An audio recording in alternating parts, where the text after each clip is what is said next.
بسم اللہ الرحمن الرحیم. کتاب شرح چہل حدیث از امام خمینی رحمۃ اللہ علیہ. 34ویں حدیث. ترجمہ.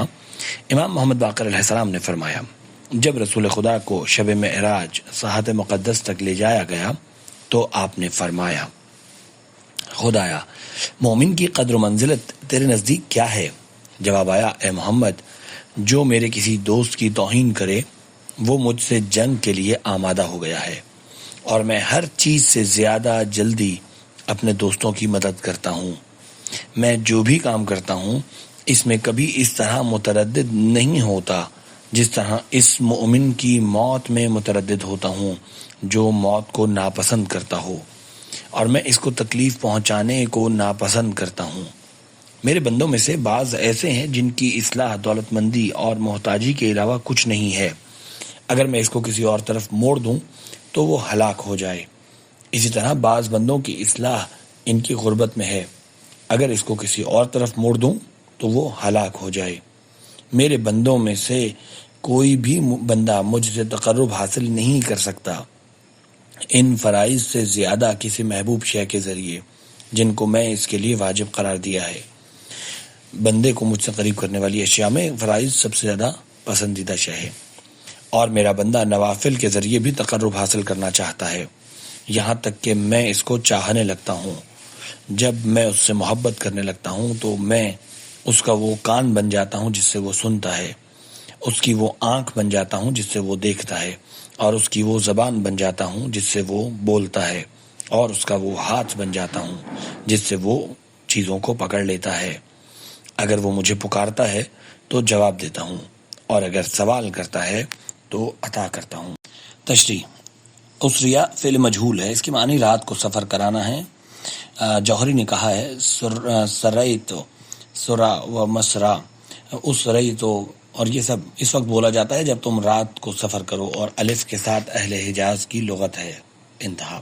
اس بنا پر رات کے سفر کو اسراء کہیں گے تو پھر آیت معراج اعوذ باللہ من الشیطان الرجیم سبحان الذی اسرا بعبدہ لیلا میں لیلا کی قید لگانے کا مطلب یہ ہے کہ اس کا نکرہ ہونا اس بات پر دلالت کرے کہ اسراء کی مدت بہت کم تھی، جبکہ مسجد الحرام اور مسجد اقصی کا فاصلہ 40 رات کا ہے، جیسا کہ شیخ بہائی نے فرمایا ہے. یا پھر اسی مطلب کے لیے مبنی بر تجرید ہے. اسراء بالنبی حذف کر دیا گیا ہے، باقی متعلقات بھی معہود ہونے کی وجہ سے محذوف ہیں. یعنی اسریا بہی الی المقام القرب، اسے رات کے وقت مقام قرب کی طرف لے جایا گیا. ما حال المؤمن، یعنی مومن کی قدر و منزلت تیرے نزدیک کیا ہے؟ من احانا لی ولین، جو کوئی احان کے معنی ہے کسی کو ذلیل و حقیر کرنا یا ذلیل و حقیر شمار کرنا، اسی سے ہے استحان بہی، یعنی اس کو حقیر سمجھا. بولا جاتا ہے رجل فیہ مہانا، وہ شخص ذلیل و کمزور ہے. مختصر یہ کہ اس کا مطلب ذلیل و خوار اور حقیر سمجھنا ہے، اور بظاہر ظرف فعل یعنی احان کے متعلق ہے. اس وقت ترجمہ یہ ہوگا، جو مومن کی احانت کرے اس کے ایمان پر خدا اور خدا کی وجہ سے کرے، اور یہ بھی ہو سکتا ہے کہ ولی جن سے متعلق ہو. پھر اس وقت ترجمہ یہ ہوگا، جو میرے ولی اور دوست کی احانت کرے چاہے جس بھی وجہ سے ہو، اور ولی کا مطلب دوست اور محب ہوگا. بارزنی برز الرجل، اس کا مطلب خروج کرنا، یہاں پر محاربہ اور مقابلہ اور جنگ کے لیے نکلنا یا اس کا اظہار کرنا مراد ہے. مساء، یہ ساء کا مصدر میمی ہے جس کے معنی کراہت لانے کے ہیں. ان من عبادی من لا یصلح الا الغنا، محقق شیخ بہائی فرماتے ہیں نحوی قاعدے کے مطابق من لا یصلح موصول کو مبتدا، اسم ان اور من عبادی جار و مجرور کو خبر ہونا چاہیے. اسی وقت یہ ترجمہ یہ ہوگا کہ خدا خبر دے رہا ہے کہ بعض لوگ جن کی اصلاح غربت کے علاوہ کوئی دوسری چیز نہیں کر سکتی وہ میرے بعض بندے ہیں. ظاہر ہے مقصد یہ نہیں ہے، بلکہ مقصد اس کے برعکس ہے کہ میرے بعض بندے ایسے ہیں جن کی اصلاح غربت کی پر ہی موقوف ہے. لہذا بہتر ہے کہ ظرف کو اسم قرار دیں، موصول کو خبر. یہ بات اگرچہ روایت سے ہٹ کر ہے مگر بے نظیر نہیں ہے.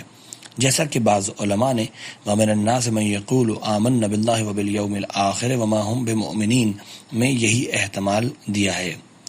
یہ بھی ہو سکتا ہے کہ اس قسم کے مقامات میں مبتدا محذوف ہو اور جار حذف پر دلالت کرتا ہو۔ اس صورت میں نحوی قاعدے کی بھی خلاف ورزی نہ ہوگی، اور صاحب کشاف سے نقل کیا گیا ہے کہ جار و مجرور کو مبتدا کی تعویل میں قرار دیں، اس بنا پر کسی تعویل کی ضرورت نہیں ہے۔ یہاں پر ایک سوال کی گنجائش تھی کہ جو لوگ نظام اتم اور قضائے مخفی الہی سے ناواقف ہیں وہ یہ سوال کر سکتے ہیں کہ جب بندہ خدا کی اپنے پروردگار کے اتنے نزدیک اتنی عظمت ہے تو وہ غربت و ہلاکت میں کیوں مبتلا ہے؟ اگر دنیا کی کوئی اہمیت ہی نہیں ہے تو بعض اتنے دولت مند اور بعض اتنے غریب کیوں ہیں؟ اس پیدا ہونے والے احتمالی سوال کا جواب دیا جا رہا ہے کہ میرے بندوں کے حالات اور ان کے دلوں کے حالات مختلف ہیں۔ بعض کا علاج غربت کے علاوہ کچھ بھی نہیں ہے، اس لیے اس کی اصلاح حال کی خاطر اس کو غریب بنا دیا گیا، اور بعض کی اصلاح بے نیازی اور دولت پر موقوف تھی، اس لیے ان کو مالدار بنا دیا گیا۔ یہ دونوں باتیں مومن کی کرامت اور خدا کے نزدیک اس کی قدر و منزلت ہیں۔ وما یقترب الی عبد من عبادی، یہ جملہ اور اس کے بعد والے جملے کا ذکر کامل ترین مومنین کے تقرب کا بیان ہے۔ گویا جب رسول خدا صلی اللہ علیہ وآلہ وسلم سے مومنین کا حال بیان کیا گیا، اس طرح ابتدا و اختتام ہوتا ہے کہ پہلے اجمالاً مطلق مومنین کا حال بیان کیا جاتا ہے کہ جو ان کی اہانت کرے گا اس نے مجھ سے جنگ چھیڑ دی۔ اس کے بعد مومنین کی 2 قسمیں بیان کی جاتی ہیں، بلکہ اہل معرفت کے حساب سے 3 قسمیں بیان کی جاتی ہیں۔ پہلی قسم ما تردد فی امر سے شروع ہو کر ما یتقرب الیہ تک عام مومنین کے متعلق بیان ہے۔ عام مومنین ہی کو موت سے کراہت ہوتی ہے اور غربت و امارت انہی کے دلوں میں تغیر پیدا کرتی ہے۔ یہ دونوں صفات کامل ترین مومنین میں نہیں پائی جاتی بلکہ عام اہل ایمان میں پائی جاتی ہیں۔ اس مطلب کے بعد اب ظاہر حدیث پر نہ کوئی اعتراض ہے اور نہ یہ اس بات کے منافی ہے کہ خالص مومنین موت سے کراہت کا اظہار نہیں کرتے۔ چنانچہ احادیث شریفہ سے معلوم ہوتا ہے کہ نہ اس جواب کی ضرورت ہے جس کو علامہ شیخ بہائی نے شیخ شہید کے حوالے سے نقل کیا ہے۔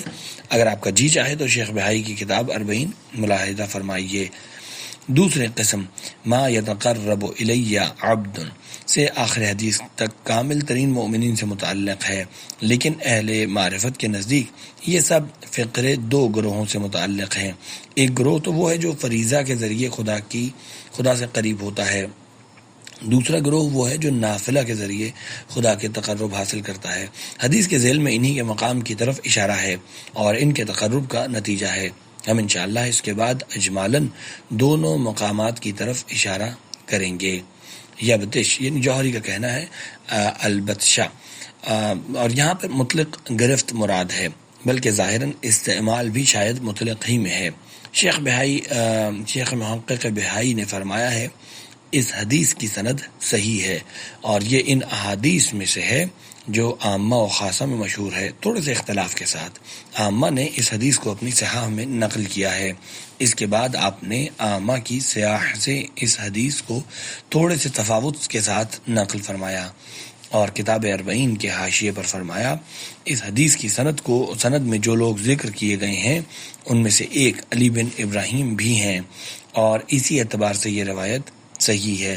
عامہ نے اس حدیث کو صحیح طریقے سے نقل کیا ہے اور یہ حدیث اہل اسلام کے نزدیک متفق علیہ اور مشہور حدیثوں میں سے ہے۔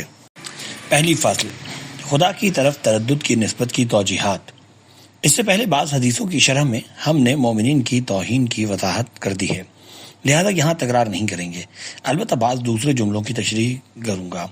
اس حدیث شریف میں جو خدا کی طرف تردد کی نسبت دی گئی ہے یا اس طرح بعض دیگر امور جو صحیح حدیثوں میں بلکہ قرآن میں مذکور ہیں، مثلا بدا، امتحان وغیرہ جو خدا کی طرف منسوب ہیں، ان کے بارے میں علماء نے اپنی آراء کا اظہار کیا ہے اور ہر ایک نے اپنے مسلک و مشرب کے اعتبار سے اس کی توجیح و تعویل کی ہے۔ چنانچہ شیخ بہائی نے بھی اپنی کتاب 40 میں اس کی 3 توجیحات بیان کی ہیں جن کی طرف میں مختصراً اشارہ کرتا ہوں۔ اول یہ کہ کلام میں اضمار ہے، یعنی اگر میرے لیے تردد جائز ہو۔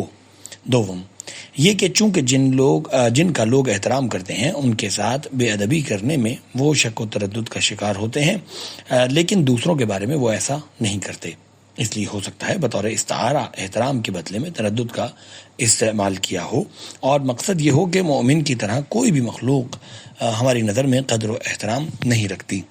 سوئم جیسا کہ حدیث میں بھی ہے، خدا بند عالم مرتے وقت بندہ مومن کے لیے بشارت اور نعمتوں کا اظہار کرتا ہے تاکہ موت سے اس کی کراہت زائل ہو جائے اور دار قرار کی طرف اس میں رغبت پیدا ہو جائے۔ بس اس حالت کی تشبیہ اس شخص کی حالت سے فرمائی ہے جو اپنے دوست کو تکلیف پہنچانے کا ارادہ رکھتا ہے، صرف اس لیے کہ اس کے بعد اس دوست کے لیے بڑا فائدہ ہے، اور وہ شخص اس بات میں شک و تردید کرنے لگتا ہے کہ اپنے دوست کو کس طرح ایسے رنج پر آمادہ کرے جس میں اس کی تکلیف و اذیت کم ہو، اس لیے ہمیشہ ترغیب دینے والی چیزوں کا اظہار کرتا ہے تاکہ وہ اس کو قبول کر لے۔ ختم کلام۔ عرفانی توجیہ۔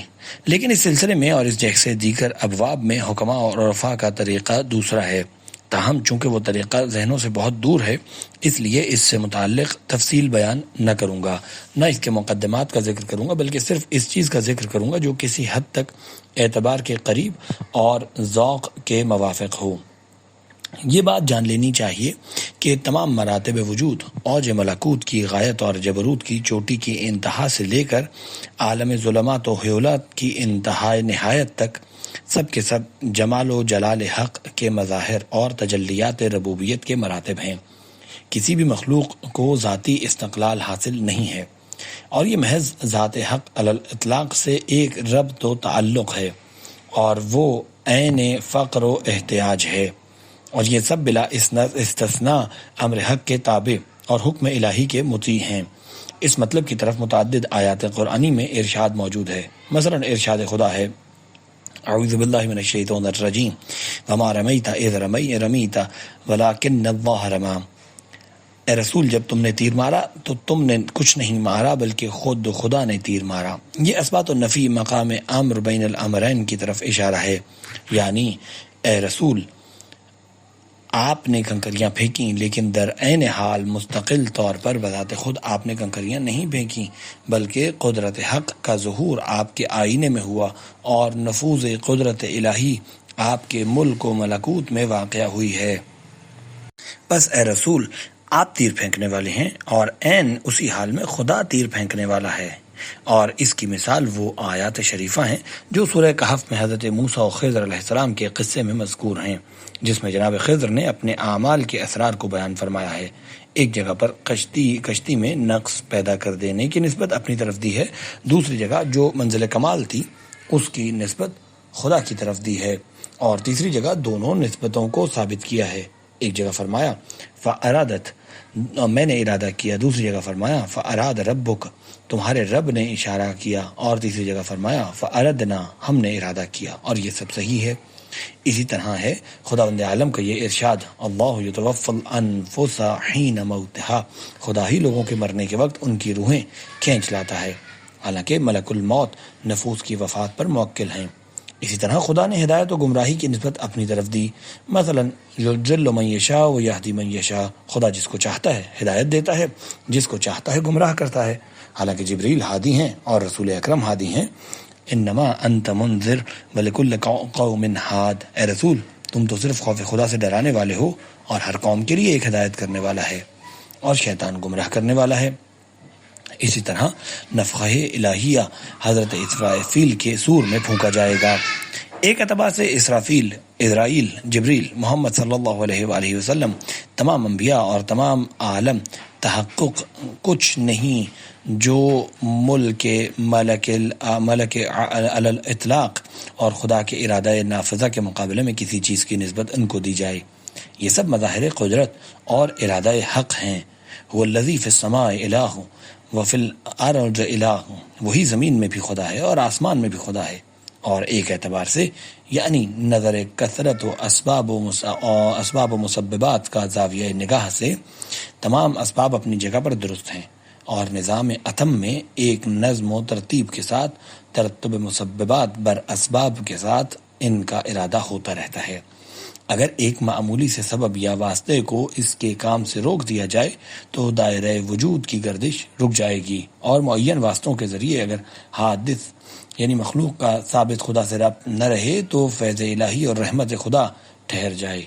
اگر کوئی شخص معین مقدمات و مبانی کے ساتھ اور اپنی جگہ پر خصوصاً بڑے بڑے عرفاء کی کتابوں کو اور فلسفے میں ملا صدرہ کی کتابوں کا مطالعہ کر کے اس شیریں ایمانی مشرب کا ادراک کرے اور مقام قلب تک پہنچا دے تو یہ دروازے اس پر منکشف ہو جائیں گے، اور وہ سمجھ لے گا کہ عرفانی تحقیق کے مرحلے میں یہ تمام نسبتیں صحیح ہیں، اس میں مجاز کا شائبہ بھی نہیں ہے، جیسے کہ بعض وہ ملائکہ جو نفوس مومنین پر اور ان کی قبض ارواح پر موکل ہیں، جب خدا کے سامنے مومنین کے بلند مقامات کو دیکھتے ہیں اور مومنین کی طرف سے موت کی کراہت کو دیکھتے ہیں تو ان کے اندر ایک تزلزل اور شک و تردید کی حالت پیدا ہو جاتی ہے۔ اس حالت کی خدا نے اپنی طرف نسبت دی ہے، جیسے اصل موت دینے کے عمل اور ہدایت و گمراہی کی نسبت اپنی طرف دی ہے۔ جس طرح عرفانی مسلک کی بنا پر وہ صحیح ہے، یہ بھی صحیح ہے، لیکن اس مسلک کا ادراک حسن طبع اور لطافت و سلامت ذوق پر موقوف ہے۔ واللہ العالم الحادی۔